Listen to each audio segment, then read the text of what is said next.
Ruangan itu remang. Hanya satu lampu redup menggantung di sudut. Di tengah ruangan, terbaring seorang gadis muda di ranjang besi dengan tangan dan kaki terikat. Tubuhnya kurus, wajahnya sayu, rambutnya kusut. Tapi Nadira mengenalinya. Itu Maya. Wajah yang dulu ceria kini pucat seperti kertas. Matanya kosong, tapi berkedip saat mendengar suara pintu. Ia mengerja pelan, lalu menggumam dalam bahasa Indonesia yang patah-patah. "Kamu, Nadira?" Nadira menahan tangis.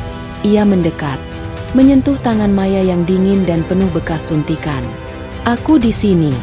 Kamu aman," bisiknya. "Kita akan keluar dari sini." Namun Maya hanya menggeleng pelan. "Aku udah rusak. Mereka ganti pikiranku. Mereka bilang aku bukan siapa-siapa." Nadira membuka ikatan di tangan dan kaki Maya perlahan. "Kamu masih kamu, dan kita akan pulang bareng." Tiba-tiba, langkah cepat terdengar dari luar. Nadira buru-buru mematikan lampu gantung. Ia menarik Maya dan memapahnya ke balik lemari tua di sudut ruangan. Napas Maya berat. Ia lemah, nyaris pingsan. Tapi matanya mulai berkaca-kaca. Kesadarannya kembali. Pintu terbuka keras. Senter diarahkan ke ranjang kosong. Tuan Odagiri berdiri di ambang pintu. Wajahnya gelap, membawa alat bius dan dua petugas asing di belakangnya. Dia tidak mungkin kabur, kecuali... Senter beralih ke sisi ruangan. Nadira memeluk Maya erat, menutup mulutnya sendiri agar tak bersuara. Tapi sebelum cahaya mencapai mereka, sebuah suara dari ujung lorong meneriakkan, "Kebakaran! Kebakaran di dapur!" Suara perawat Satomi.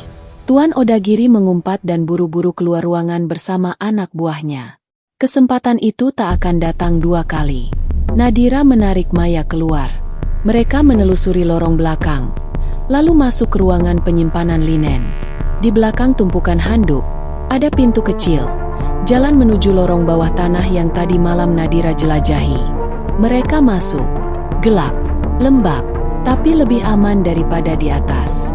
Maya menangis pelan di pelukan Nadira, berbisik, "Aku masih ingat nama ibuku. Namanya Fatimah." Dan saat itu, Nadira tahu, harapan belum mati. Lorong bawah tanah semakin lembab dan pengap.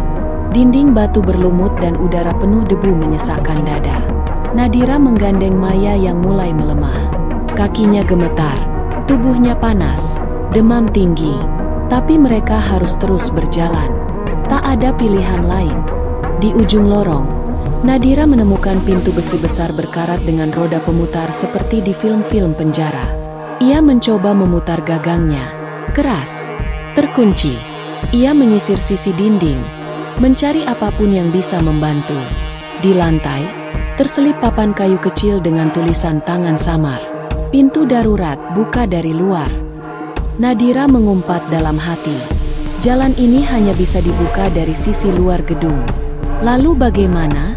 Di sisi dinding kanan, ia menemukan panel kecil yang menggantung kabel. Sebagian sudah putus, tapi ada satu kabel yang masih aktif, berkelap-kelip. Nadira mencoba menebak. Ini alarm? Atau interkom internal? Ia tekan tombol yang menonjol di ujung panel. Tidak ada bunyi. Tapi dari kejauhan, terdengar suara gemeretak pelan, seolah sesuatu bergerak dari atas. Sebuah pintu jebakan terbuka di langit-langit lorong. Tangga kecil dari besi menurun perlahan. Udara dingin luar masuk, bercampur dengan aroma salju segar. Harapan muncul kembali. Tapi langkah mereka terhenti saat suara lain terdengar. Langkah sepatu bot, cepat dan berat. Mereka datang. Nadira menarik Maya menaiki tangga. Tapi tubuh Maya terlalu lemah. Di atas sana, lubang keluar terbuka di dekat gudang belakang. Ia melihat cahaya bintang dan sosok kecil. "Satomi, cepat!" bisik Satomi sambil menurunkan tangan. Ia menarik tubuh Maya dengan susah payah. Saat Nadira hampir sampai puncak tangga, suara Odagiri terdengar dari bawah lorong. "Kau pikir bisa lari?"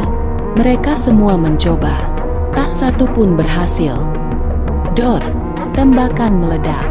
Peluru menghantam tangga besi, hampir mengenai kaki Nadira. Ia naik lebih cepat, dibantu Satomi.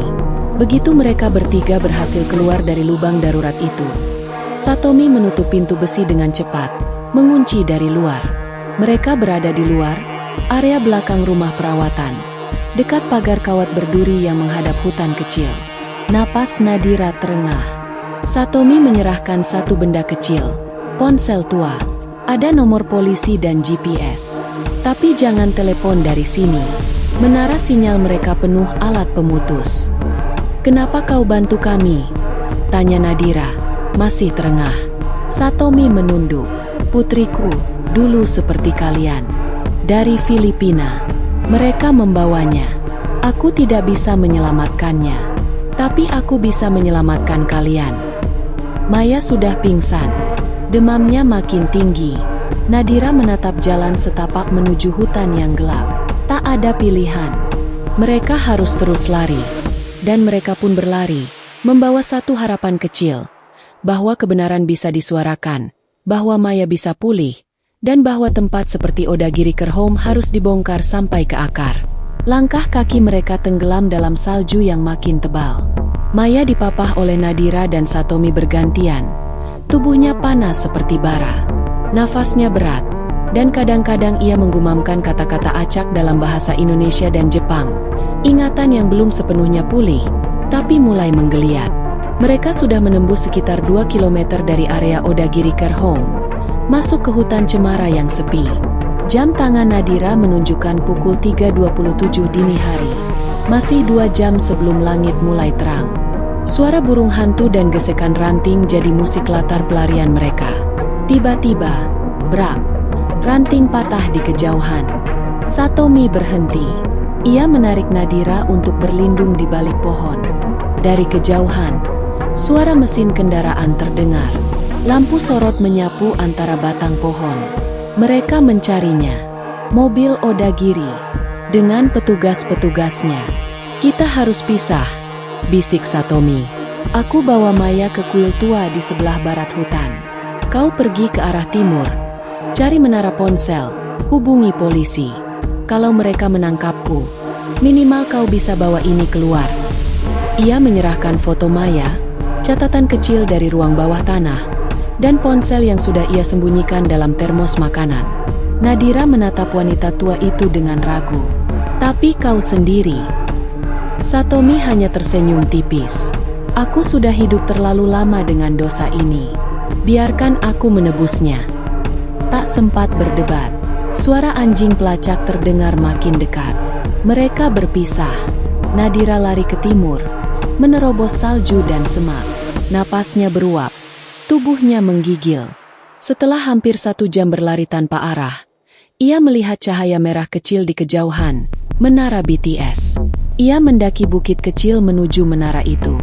Di sekitarnya ada gubuk teknisi kosong. Di sanalah ia aktifkan ponsel, membuka aplikasi pesan, dan menekan tombol panggil ke nomor darurat polisi Jepang. Sinyal tersambung. 110. "Ada laporan apa?" Nadira bicara terbata-bata dalam bahasa Jepang, mencampur kata Indonesia dan Inggris.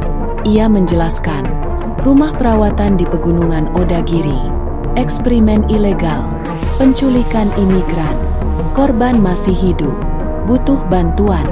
Operator di seberang terdengar ragu. Tapi kemudian, suara pria lain mengambil alih.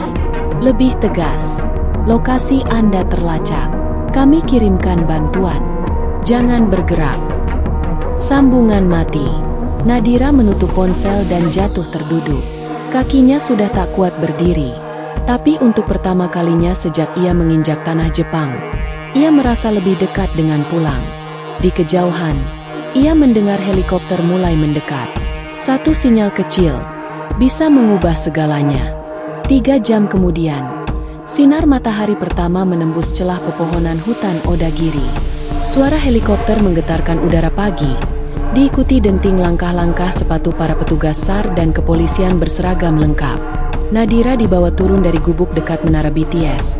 Tubuhnya dibalut selimut tebal, tangannya gemetar, bukan karena dingin, tapi karena beban kebenaran yang akhirnya ia tumpahkan.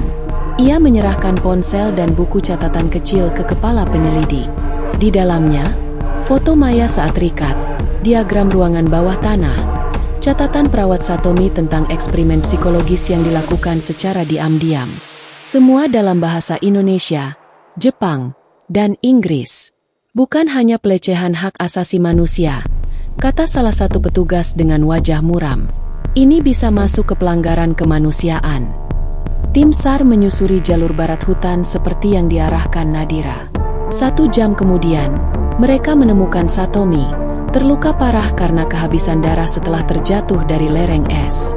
Tapi Maya masih hidup, bersembunyi di balik pelukan wanita tua itu. Mereka berdua dibawa dengan helikopter menuju rumah sakit prefektur. Nadira ikut bersama mereka. Saat helikopter terangkat, ia memandang ke bawah, ke bangunan rumah perawatan yang perlahan dikepung tim investigasi bersenjata. Polisi anti-teror masuk dengan membawa perintah penangkapan. Tuan Odagiri yang masih berdiri dengan jas putih di beranda depan tak melawan. Hanya tatapan matanya yang dingin, seolah tahu hari ini akan tiba juga. 2 minggu kemudian, media Jepang heboh memberitakan penemuan fasilitas ilegal di pegunungan prefektur Niigata. Judul-judul utama menggelegar. Eksperimen psikologis ilegal ditemukan di rumah perawatan tertutup. Korban mayoritas perempuan imigran. Perawat asal Indonesia bongkar skandal internasional di Jepang. Kedutaan Indonesia turun tangan. Maya dan Nadira dipindahkan ke rumah aman di Tokyo. Satomi dirawat secara intensif. Saat sadar, ia menolak perlindungan hukum dan bersedia bersaksi. Di hadapan pengacara, Nadira menceritakan segalanya. Ia tidak menangis. Tidak lagi. Suaranya tegas. Aku tidak bisa menyelamatkan semua orang. Tapi aku bisa bicara. Dan aku akan terus bicara sampai semua tahu. 1 bulan kemudian, Nadira berdiri di hadapan podium kecil, dikelilingi kamera. Wartawan dari NHK, TBS, bahkan CNN hadir. Ia diundang untuk memberi kesaksian dalam konferensi HAM Asia Pasifik. Ia berbicara dalam bahasa Jepang dan sesekali Inggris. Saya hanya perawat biasa. Tapi saya tidak bisa diam saat manusia dijadikan alat percobaan. Di balik gelar dan institusi, sering tersembunyi kejahatan yang lebih halus, lebih dingin dan jauh lebih kejam. Tepuk tangan pecah. Maya duduk di barisan depan. Wajahnya mulai berseri, perlahan pulih. Dunia mulai mendengar. Tapi perjuangan belum usai. 6 bulan telah berlalu sejak malam itu di hutan salju. Matahari Tokyo menyinari jendela apartemen kecil di distrik Meguro tempat Nadira kini tinggal. Tak lagi menjadi perawat bawah bayaran yang diremehkan.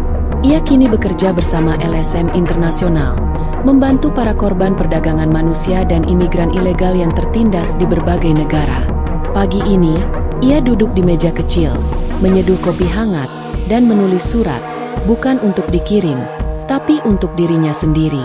Sebuah catatan kecil pengingat dari semua luka dan keberanian yang telah dilewati. Aku pernah takut, pernah hampir hilang, tapi kebenaran menyelamatkanku. Bukan karena aku kuat, tapi karena aku memilih untuk tidak diam. Di televisi, berita singkat menayangkan perkembangan kasus Odagiri. Tuan Odagiri dan 5 rekannya divonis 25 tahun penjara. Rumah perawatan itu dibongkar. Beberapa perawat lain yang bekerja di sana bersaksi dan kini ikut dalam program perlindungan saksi. Sementara itu, Maya masih menjalani terapi pemulihan trauma. Tapi ada kemajuan besar. Ia sudah bisa menyebutkan nama lengkapnya, asalnya dari Semarang, dan bahkan menulis puisi pendek berjudul Langit yang Kembali Biru. Setiap minggu, ia dan Nadira bertemu, menanam tanaman kecil di balkon, tertawa pelan, menata hidup yang nyaris hancur. Di ponsel Nadira, notifikasi masuk, undangan dari UNHCR untuk berbicara dalam forum global di Jenewa. Nadira tersenyum tipis. Ia tahu ini bukan akhir. Dunia masih menyimpan banyak kegelapan. Tapi ia juga tahu, selama masih ada satu suara yang berani bersuara, maka harapan akan tetap menyala. Sebelum keluar, Nadira mengambil jaket lamanya, yang ia pakai saat malam pelarian dulu. Di saku dalam, Masih tersimpan kain kecil milik Maya waktu itu, berlumur darah dan air mata, kini telah mengering. Jadi simbol bahwa luka bisa pulih, dan kebenaran tak pernah sia-sia. Dengan langkah tenang, ia turun ke jalan. Dan untuk pertama kalinya sejak datang ke Jepang, Nadira merasa benar-benar bebas.